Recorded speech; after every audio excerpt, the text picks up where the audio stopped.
Before we get started, let's check out the links in my description. We all want nice things. We want the car, we want a house, we want a high limit credit card. But if you don't have at least a 680 credit score, you're not even in the game. So click this link here to know where you stand and get your free credit scores from all three bureaus. That will be Experian, TransUnion, and Equifax. And also get your reports. If you would like to be free and become financially independent through entrepreneurship, click this link here to be free. If you'd like to get cash back, which is a discount during shopping, please click this link here to see my favorite cashback sites. And if you enjoy the music you hear in the background, please click the link here and subscribe to It's Oasis. Hello everyone, welcome back to Community Wealth. Today we're going to discuss there's some brief numbers on a PPP, nothing major. It's something that I guess we would already know. But before we get into that, if you would like to know your FICO scores and what's on your reports with all three bureaus, Equifax, TransUnion, and Experian, click the credit monitoring link in the description below. If you would like to make $500 to $1,000 plus per week on your time using your vehicle, click the Wealth Dasher link in the description below. If you don't have a car, you don't want to use your own, click the Wealth Hire Car link in the description below, and that way you can use the Hire Car along with Wealth Dasher to make $500 to $1,000 plus per week on your time. Want to know how I got 5 properties for $5,500? Click the Be Free link in the description below and then click Sign Up. Want to get cash back while shopping online? You can do so by clicking the cashback links in the description below.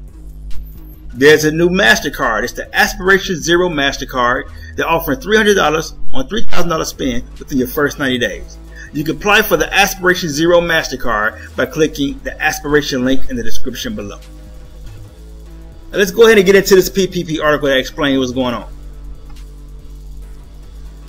Here it says up to 3/4 of the $800 billion, that's $800 billion, PPP flowed to business owners instead of workers, study finds. It says the benefits of the landmark Small Business Relief Program designed at the height of the pandemic mostly went to business owners rather than workers.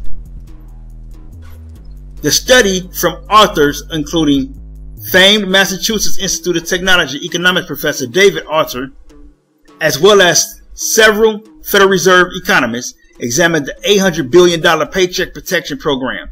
It was circulated by the National Bureau of Economic Research and tapped into data from payroll processor ADP. The PPP initially was signed into law by President Donald Trump in April 2020, and President Joe Biden signed an extension in March 2021.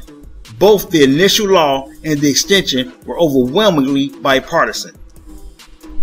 The far-reaching PPP ended up sending loans to approximately 93% of small businesses in just 2 months.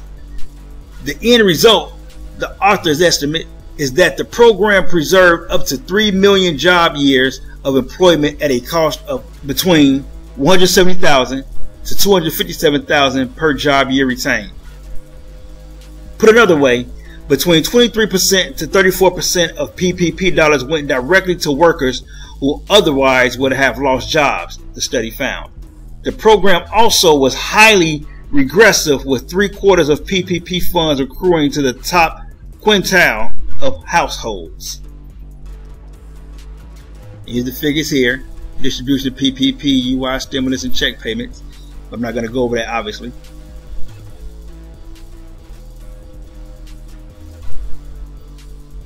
The author said PPP did help keep the lights on at establishments that otherwise would have shut, though they don't know whether that was a permanent or temporary impact. PPP loans helped reduce employment losses due to small firm closures by about 8 percentage points 5 weeks after loans were received, the author said. Another finding was that so-called second draw loans in 2021, that is, companies going back for more funding a year later, had no impact on employment. The author said that was perhaps because they were issued too late to be relevant after the economic recovery was well underway. If this interpretation is correct, it affirms that Congress was wise to prioritize speed over precision in dispatching the initial 2 tranches of PPP loans. The United States chose to administer emergency aid using a fire hose rather than a fire extinguisher. I can agree with that. I totally can agree with that. Other pandemic programs had less regressive distributions. Stimulus checks were close to uniform in dollar terms across the 4 lower income quintiles, while pandemic unemployment insurance benefits went to both the upper and lower tails of the household income distribution. The highest quintile benefited from the extra unemployment benefits because self-employed business owners were allowed to collect. The author said the primary job retention goal of PPP could be better achieved through expanding work sharing or having employers reduce work hours rather than make layoffs. There are 26 U.S. states with work sharing programs, though they're not well subscribed, and the authors say these programs should be simplified and automated. Other higher income countries responded with a mixture of job retention incentives, including work sharing and wage subsidies. A key lesson from these cross-national comparisons is that targeted business support systems were feasible and rapidly scalable in other high-income countries because administrative systems for monitoring worker hours and topping up paychecks were already in place prior to the pandemic. Lacking such systems, the United States chose to administer emergency aid using a fire hose rather than a fire extinguisher, with the predictable consequence that virtually the entire small business sector was doused with money, the author said. In the U.S., the unemployment rate has dropped 3.9% from a pandemic peak of 14.9%. The employment to population ratio has improved to 59.5% from a pandemic low of 51.3%, but is still below the February 2020 level of 61.2%. So what y'all think about that? What y'all think about that?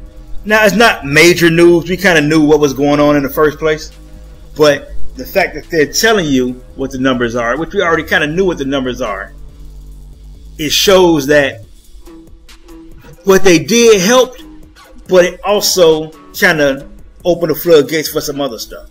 I'm not going to get into the other stuff right now because, quite honestly,